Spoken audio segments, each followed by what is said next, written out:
Ne budite danas srca tvrda, nego glas Gospodnji poslušajte.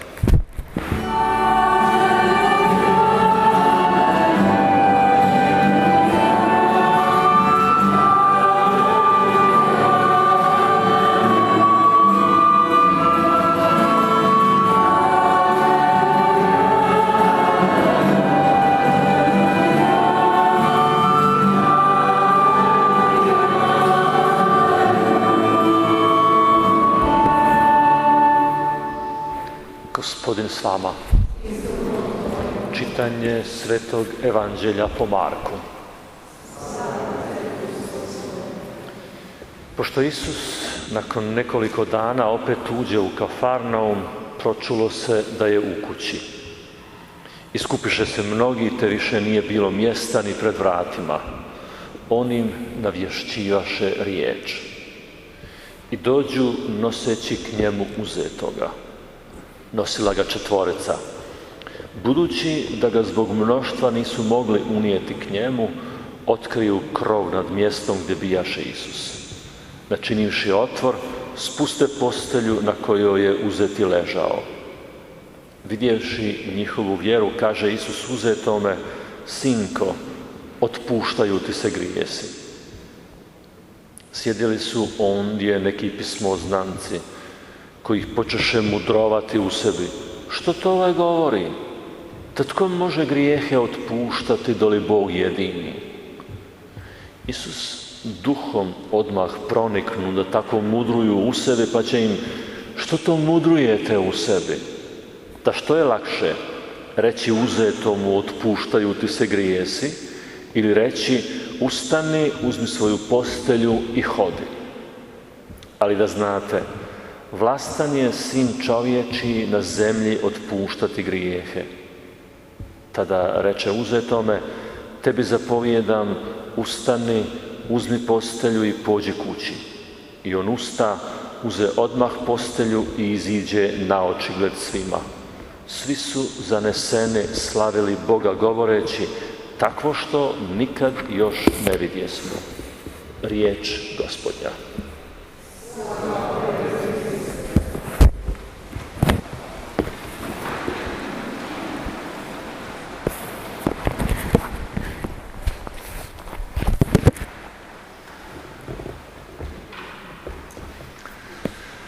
Tekst je, kojeg smo čuli, naravno poznat, čujemo ga prvi put i govori o jednoj od najtežih ljudskih opterećenja, o nečemu što čovjek može na sebi nositi i što ga opterećuje više nego išta drugo.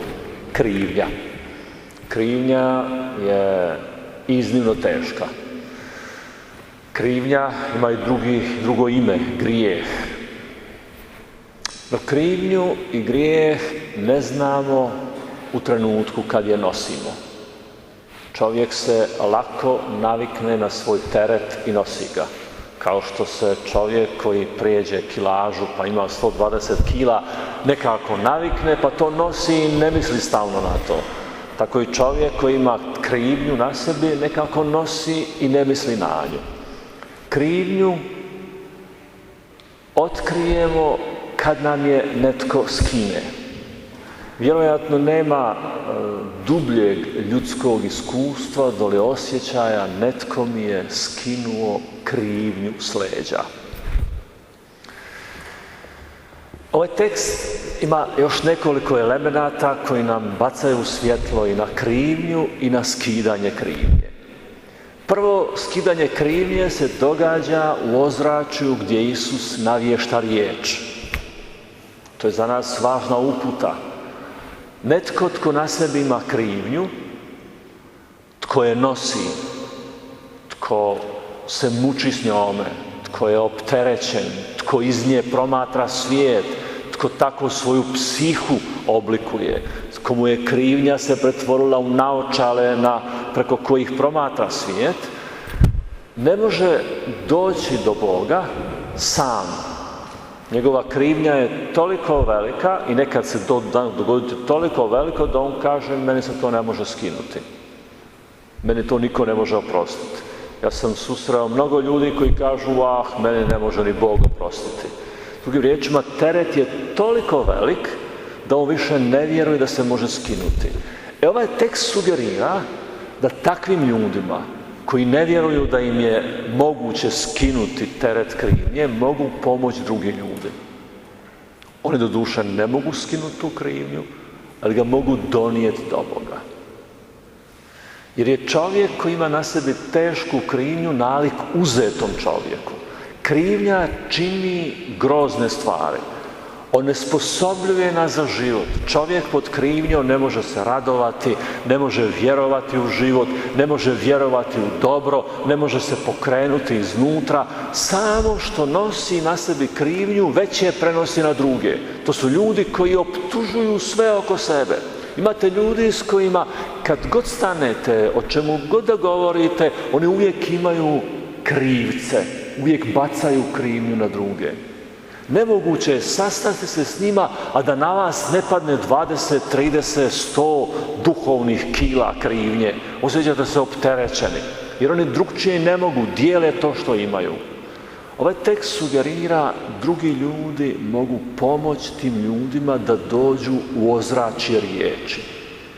Ozračje riječi je ovdje opisano dobro. Isus je u sredini, u kući, kuća je puna ljudi, ne može se doći do njega i on propovjeda riječ. Krivnja ulazi u ozračje riječi i tu nestaje. To je jako važno jer uočavamo ovdje signal koji je crkva razumjela kad je htjela da na početku Euharistije svaki put pustimo da nam Bog skine krivnju. Kad nam je skine, u stanju smo za susret s njime, za susret s drugim ljudima, za radost. Krivnja se ne vidi, ali ona se osjeća.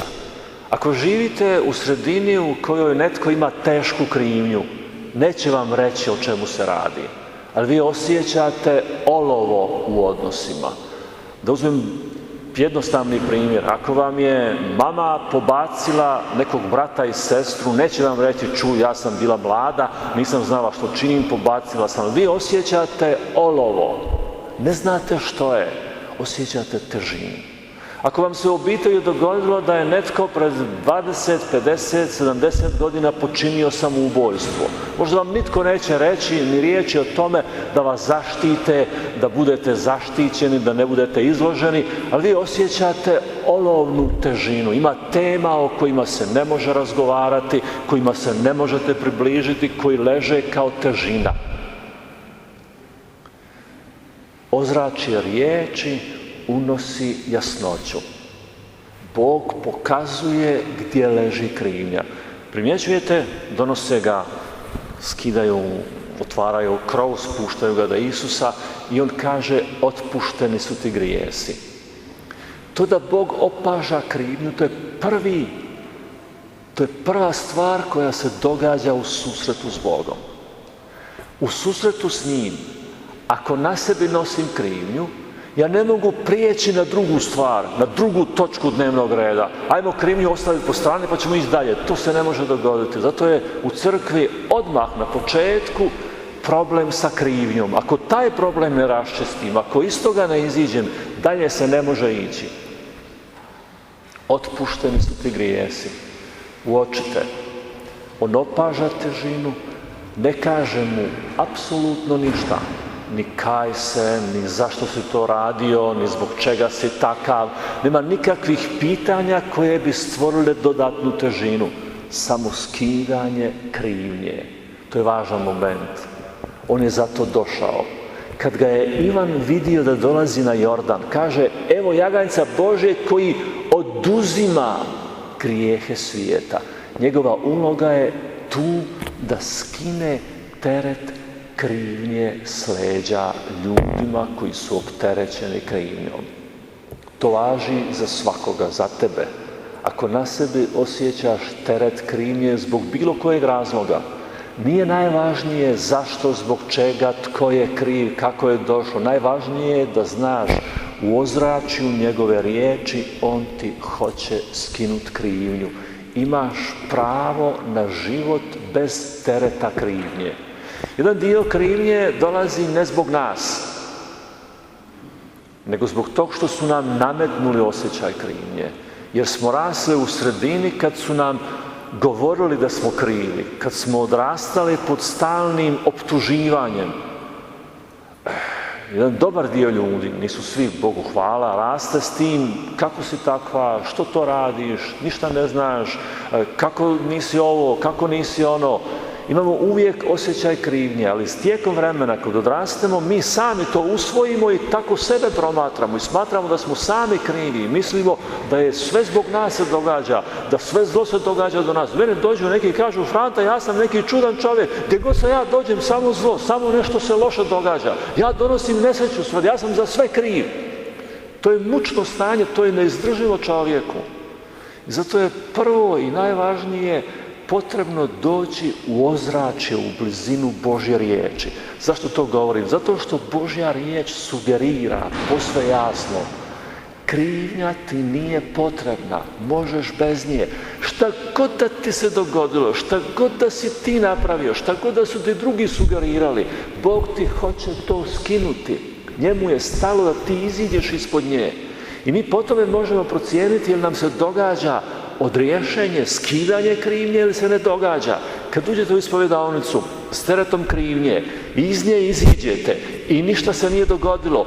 Nije se dogodilo jer teret nije skinut, jer nešto je krivo. Ili nema krivnje, ili je umišljena, ili se ispovijed nije dogodila. Ali ako imaš krivnju i uđeš u ispovjedaonicu i dobiješ odriješenje, izlaziš vani bez nje, olakšan. Izlaz iz krivnje je izlaz u olakšanje, u lagan život. Psalmi su to znali. Psalman kaže, prije nego li mi je Bog oprostio, kao da je bacio na mene tešku ruku, kosti mi se lomile, nisam mogao ništa, pao sam u mučno stanje, a onda mi je on skinuo ruku, skinuo krivnju i ja sad mogu živjeti.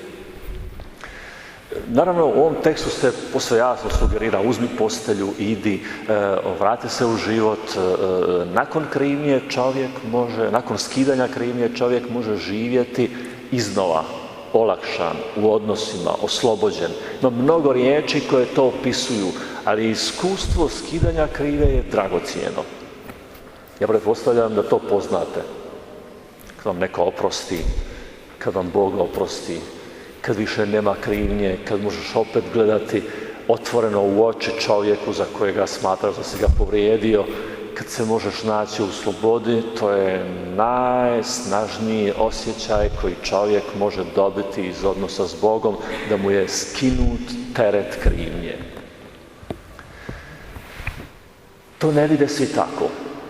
Ovaj tekst kaže pismoznanci, oni koji znaju pismo, koji točno znaju što piše u Božjoj riječi, apsolutno ništa ne razumiju. Stoje sa strane i mudruju. Mudrovanje nije neki dobar način upotrebe razuma.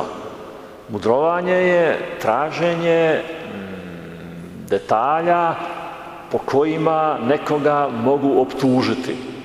Svatko od nas ima kolege koji mudruju.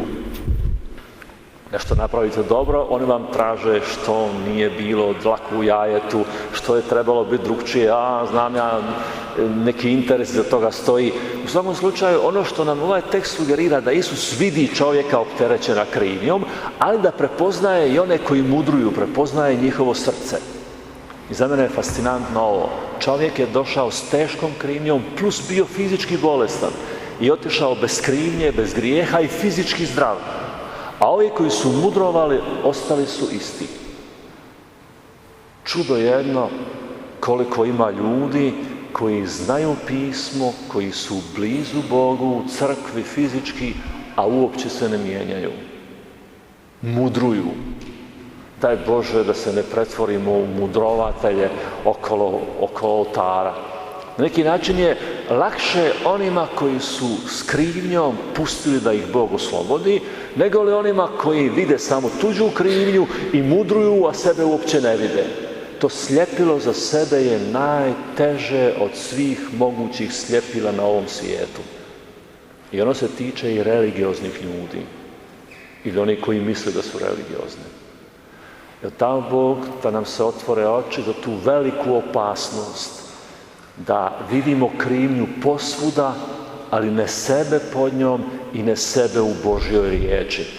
Izlaz u tome je ovo na početku, doći u ozračje Božje riječi. Nama je Euharistija uvijek ulazak u ozračje, u blizinu Božje riječi. Jer dao Bog da nas dotakne njegova riječ, da nas prosvijetli, da skine s nas našu krivnju i da nas pretvori u ljude pune volje za životom koji mogu nakon susreta s Bogom radosno htjeti živjeti punim plućima. Amen.